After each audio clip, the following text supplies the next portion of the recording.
Just like art, a city can mean many different things to the eye of the beholder. A city can mean a home to some.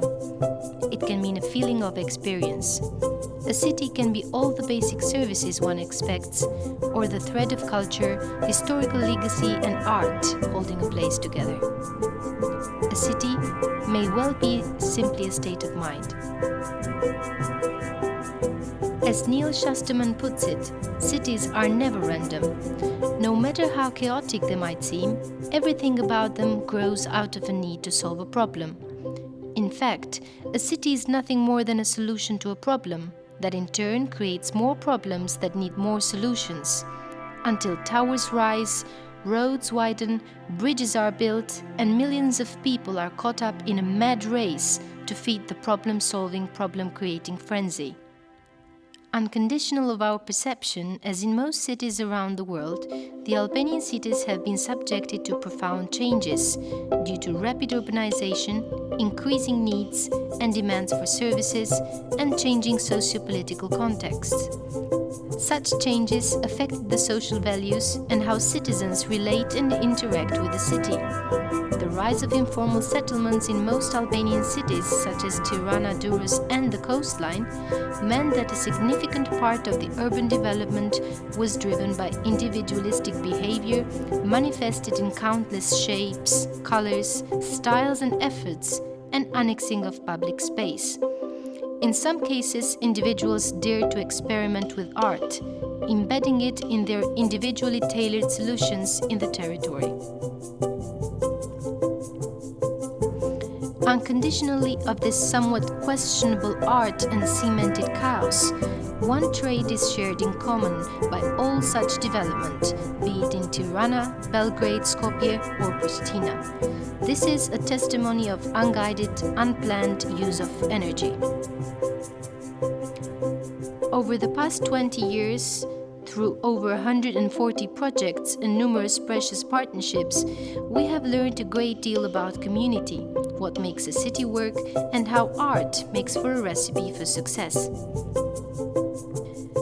Festivals, community plays, and other public events have shown how cultural activities can bring people together.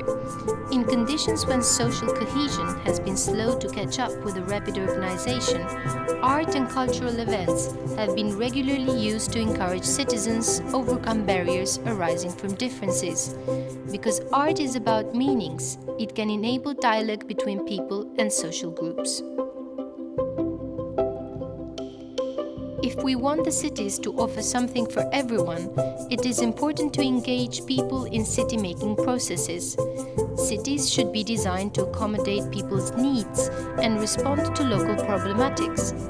As Jane Jacobs beautifully puts it, there is no logic that can be superimposed on the city. People make it, and it is to them, not to the buildings, that we must fit our plans.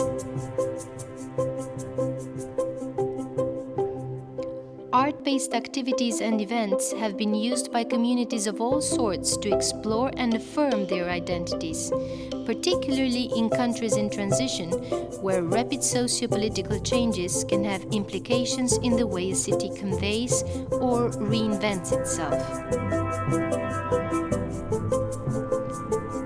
Art and culture can offer an alternative lens to how we view a city. Through international events such as Architecture Weeks, held in Tirana, Sofia, Belgrade, and the like, it is possible to promote an image that goes beyond the problems we associate to a particular city, and focus more on the positive aspects such as values and prospects for growth.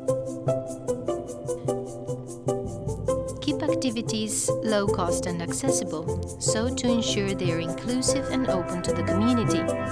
Keeping them low cost can drive participation.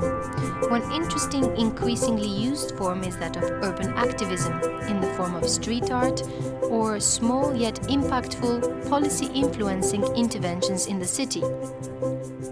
And last, try not to reinvent the wheel. Only one has successfully done so, whilst others have just failed royally.